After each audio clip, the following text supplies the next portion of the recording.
Well, for me, the biggest challenge to the SSR concept revolves around this question of local ownership. And really, local ownership for me gets to the question of the relationship between the international community and local actors. And I think there's an implicit assumption within the SSR framework that the goals and the normative aims of the SSR framework are shared by both internationals and locals. And I think particularly in the context of post-conflict SSR, those assumptions, I think, need to be questioned and need to be analyzed, and ultimately I think SSR becomes a question of reconciling the international normative framework around SSR with the realities, both political and cultural, on the ground. And I think in a lot of cases that is the single most important challenge to sustainable SSR.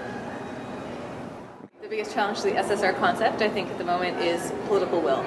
And in terms of, just to expand on that, what does that mean? Political will to realize the holistic vision of SSR as it currently exists, and to allocate resources and people to be able to implement it in the way that it's been described in documents like the OECD DAC handbook. And secondary to that, I think, is to empower those people to be innovative and take the guidelines that the DAC and others have established and really use those to affect positive democratic changes in the security sector internationally.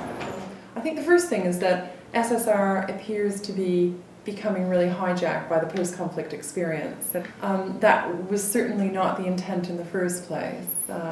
It was a policy discourse, it was a policy instrument that was supposed to cater to a range of transitional societies, and due to many reasons, you know, the experiences on our doorstep at the moment, the here and now, the squeeze on public sector budgets, we're really being faced with grappling with the concept from a post-conflict perspective, and we're forgetting about all those other rich experiences, like the importance of the Demerara sugar trade in Guyana, the importance of economic diversification strategies in Botswana, the regional strength that countries like Botswana and Uganda bring to their areas. So just because these countries aren't embroiled in the midst of conflict, it doesn't suggest that we shouldn't be doing SSR anymore.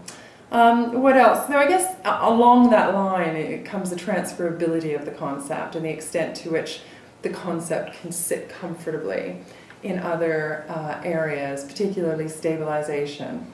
SSR is something that was very much, I think for better rather than worse, grounded on the principles of the OECD DAC and what have become known as the Paris Principles. And those principles are not easily transferable into stabilization environments, although one could argue that we do a lot of SSR type activities in those environments. Yeah, so I think it's really revisiting all these policy discourses and how they position themselves against each other. Yeah, I think one of the biggest challenges facing the concept of SSR is really understanding the politics of SSR and bringing that more clearly into the concept. People have talked quite a bit about how security sector reform is a political process, and it certainly is. The control and ownership of security forces is deeply tied to political relationships and power in society. But how do we really understand that? And one of the issues from a donor perspective is that donor resources themselves can help empower or disempower different actors and affect those relationships in a way that goes far beyond kind of the immediate objectives. In any society, you're going to have people who support objectives of having more professional, more transparent and accountable forces that are responsive to citizens and share the kind of goals of security sector reform, and those who oppose those kinds of things for different reasons. So the key is really to be able to understand and identify those actors and what their different interests are.